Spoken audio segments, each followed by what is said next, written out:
양자 센서를 이용하는 그 관성 센서들 개발이 지금 굉장히 활발하게 되고 있고요. 사실 꿈의 기술입니다.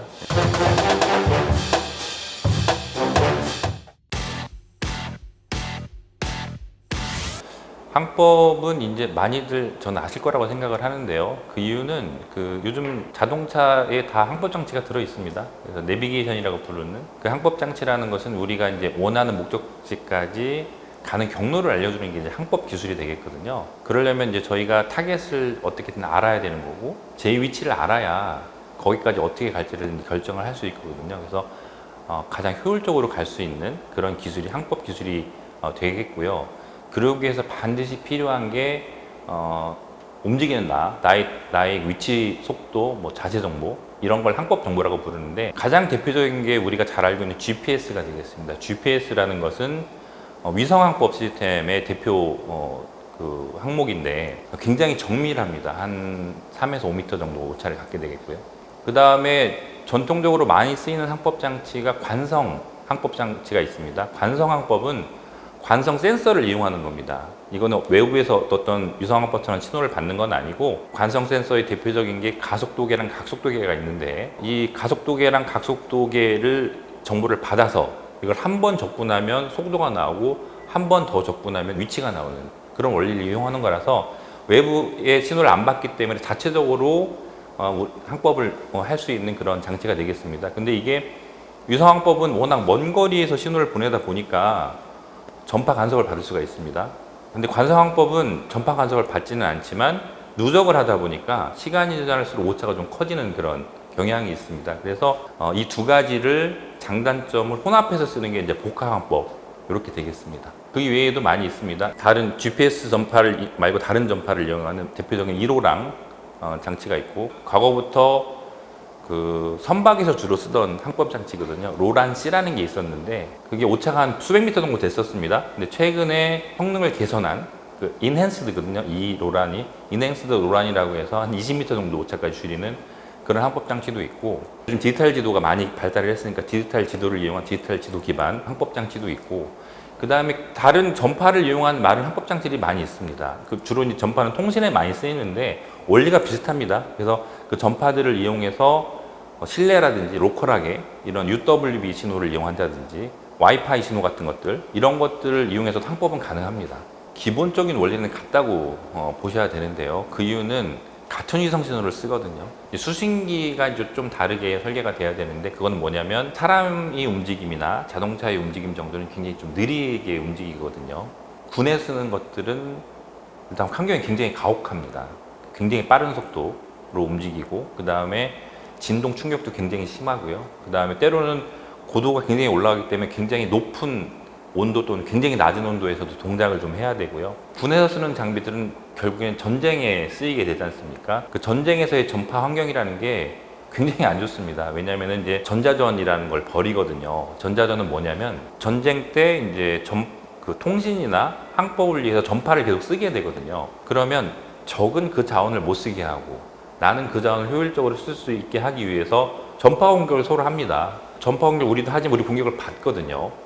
근데 GPS 수신기 같은 경우에는 전파를 사용해야 되기 때문에 그걸 극복해야 됩니다. 굉장히 빠른 속도로 움직여야 되기도 하고 전파 공격을 받는 걸 극복도 해야 되고 이런 것들을 극복하기 위한 기술들이 같이 더해져야지만 정상적으로 임무 완수가 가능합니다. 그 저희가 개발하고 제작할 때 그런 것들이 고려돼서 그 부품도 선정이 되고 그 다음에 그것을 위한 핵심 알고리즘들, 그러니까 고기동이나 그 높은 그 전파 공격 상태에서도 우리 항법을 유지할 수 있는 그런 알고리즘들이 같이 개발이 돼야 됩니다.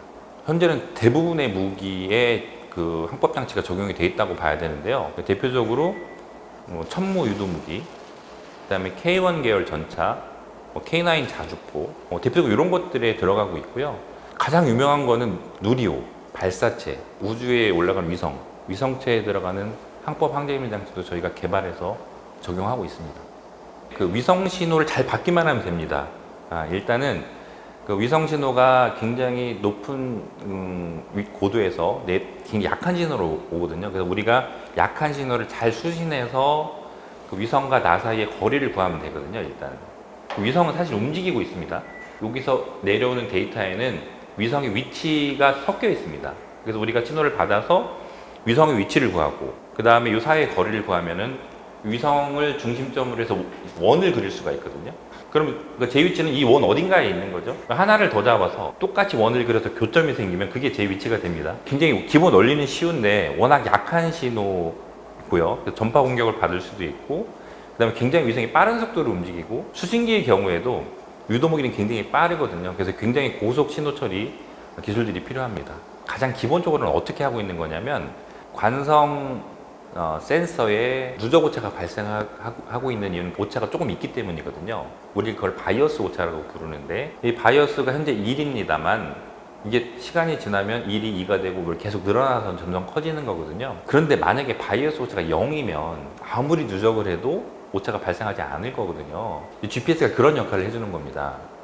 그러니까 관성 센서를 적분을 하고 위성 항법 장치로 항법을 해서 비교를 해보니 얘가 어느 정도 누적이 됐을 때 얼마의 오차가 생길지 이제 알게 되는 거죠. 그걸 알려주는 겁니다. 관성 센서에. 그럼 나는 바이어스 1 오차가 있구나. 그래서 앞으로는 내가 누적을 할 때 1을 계속 빼서 하면 되겠구나. 이게 기본적인 겁니다. 계속 이제 GPS를 항법을 하고 관성을 항법을 하는데 이 GPS 항법 결과의 역할은 이 관성 센서의 바이어스 오차를 보정해주는 역할을 하고요. 혹시 GPS가 끊겼더라도 이 관성 센서의 바이어스 오차가 보정이 돼 있기 때문에 한동안은 누적을 해도 오차가 안 생기는 원리인데 문제는 이 바이어스 오차가 항상 일정하게 1이 아니고 조금씩 변하거든요.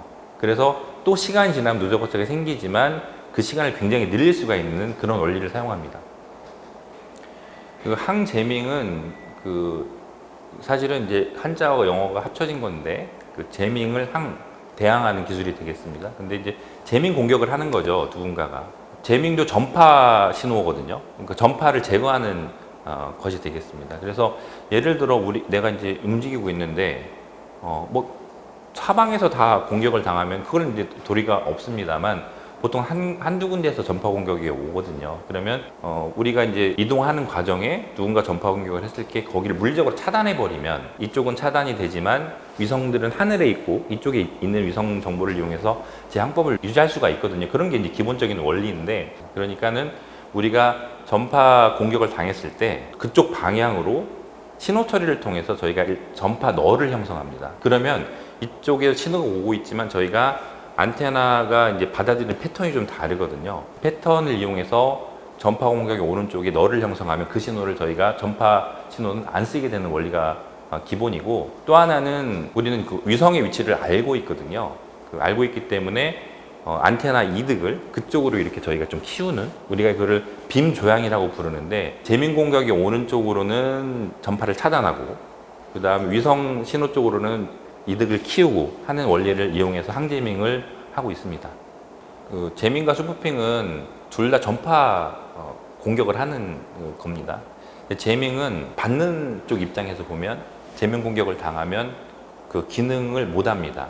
그래서 제민 공격을 당했을 경우에, 보통의 경우에 공격을 당한 쪽은 알게 됩니다. 내가 지금 제민 공격을 당했구나. 왜냐하면 별 이유 없이 내가 지금 동작을 못 하고 있거든요.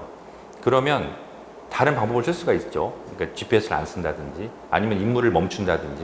근데 스푸핑은 말 그대로 기만을 하는 거거든요. 그래서 스푸핑 공격을 했을 경우에는 공격을 받은 쪽이 공격을 받았는지 알 수가 없어요. 왜냐면 여전히 역할을 하고 있거든요. 스푸핑이라는 거는 가짜 신호를 보내서, GPS 신호와 유사한 신호를 보내서 대신 오차를 좀 내는 거거든요. 위치를 좀 다르게 한다든지 속도를 좀 다르게 한다든지 해서 공격을 당했을 경우에는 계속 그걸 믿고 임무를 하게 됩니다. 그러니까 잘못된 임무를 하게 되는 거죠. 그래서 제민 공격보다는 스푸핑 공격이 훨씬 파워풀한 공격이 되겠고요. 그래서 그만큼 공격하기도 어렵습니다. 기만을 저희가 제거하려는 여러 가지 기술들이 같이 개발되고 있습니다.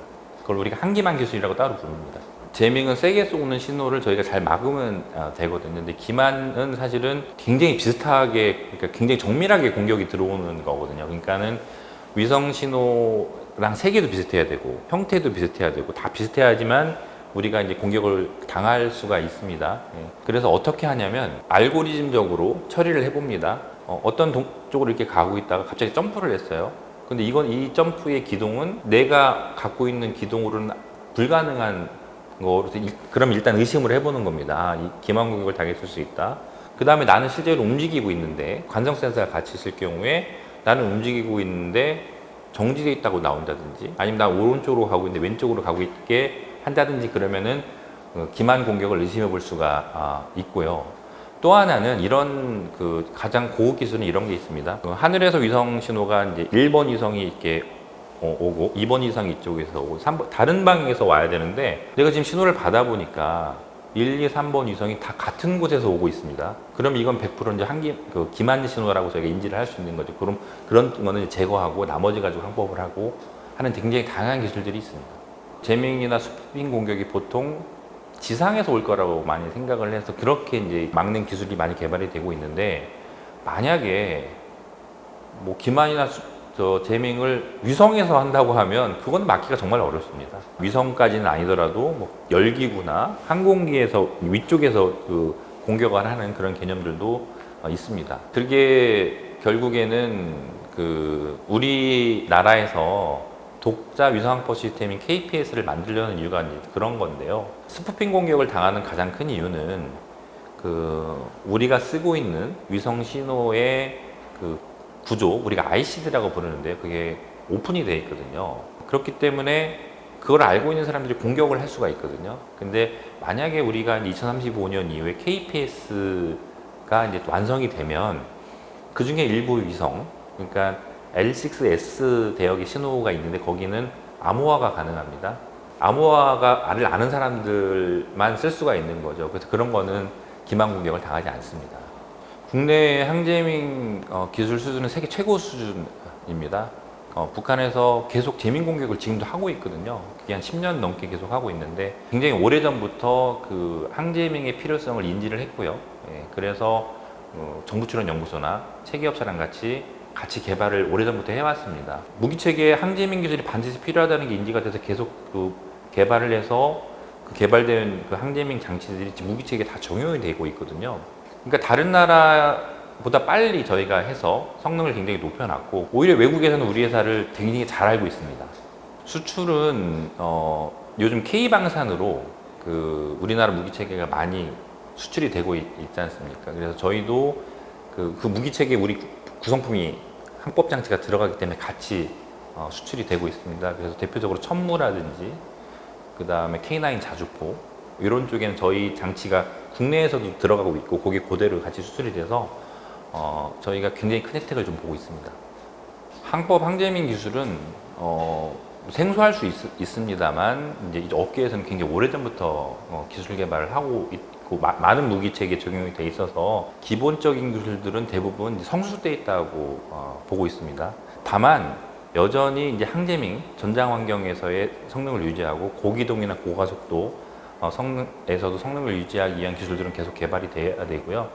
큰 무기 체계, 뭐 전차라든지 아니면 유도무기 중에 큰 것들이 있거든요.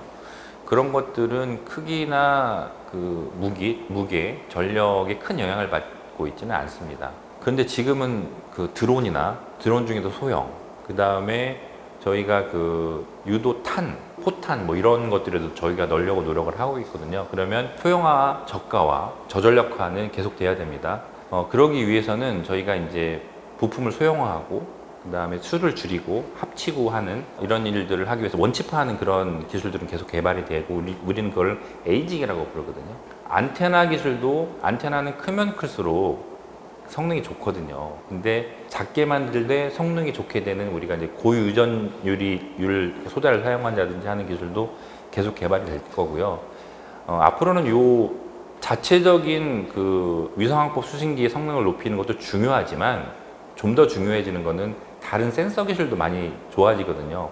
그거랑 잘 융합하는 기술, 복합항법 또는 통합항법 기술도 중요하고 그 다음에 최근에 들어보셨겠지만 데이터 링크 굉장히 발전하고 있거든요. 대표적으로 에리오, 저궤도 위성을 위한 데이터 링크 이런 것들이 우리나라에도 적용이 될 겁니다. 그러면 정보가 많으면 그만큼 성능이 좋아지거든요. 그래서 위성 데이터 링크로부터 받은 신호를 효율적으로 이용하는 이런 기술이 발전할 걸로 보고 있습니다. 뭐 여러 가지 얘기가 있는데 언뜻 생각나는 건 이런 겁니다. 저희가 기업이다 보니 이제 돈을 벌어야 되는 게 가장 중요하죠. 그렇지만 방산업에 오래 있다 보니까 돈보다는 이렇게 나라를 위하고 사람의 생명과 관련된 일이고 뭐 이런 거에 대한 생각이 좀 많아서 저뿐만 아니라 우리 회사 직원들은 이제 그 좀 자긍심, 자부심, 애국심 같은 것들이 좀 있습니다. 그래서 저희가 순수한 마음을 가지고 그 우리 제품이 우리나라의 발전에 우리나라 무기체계에 기여하고 있다는 것을 저희가 늘 마음속에 깊이 갖고 있는데 많은 경쟁도 하고 그다음에 개발도 하고 투자도 하고 그러거든요. 그래서 그 정부로부터도 굉장히 많은 투자를 받고 있습니다. 네, 근데 그런 투자나 이런 것들이 확대가 되면 아마 우리가 좀 더 좋은 제품을 개발하는 데 도움이 될 거로 좀 보고 있고요. 또 하나는 저희가 지역 대전에 있고 그러다 보니 고급 인력을 확보하는 게 좀 어려운 부분이 있습니다. 그래서 인력에 대한 투자가 가능하도록 정책이나 뭐 이런 것들이 많이 좀 개발이 됐으면 좋겠습니다. 구독, 좋아요, 알림 설정은 이 컨텐츠를 만드는 데 큰 도움이 됩니다.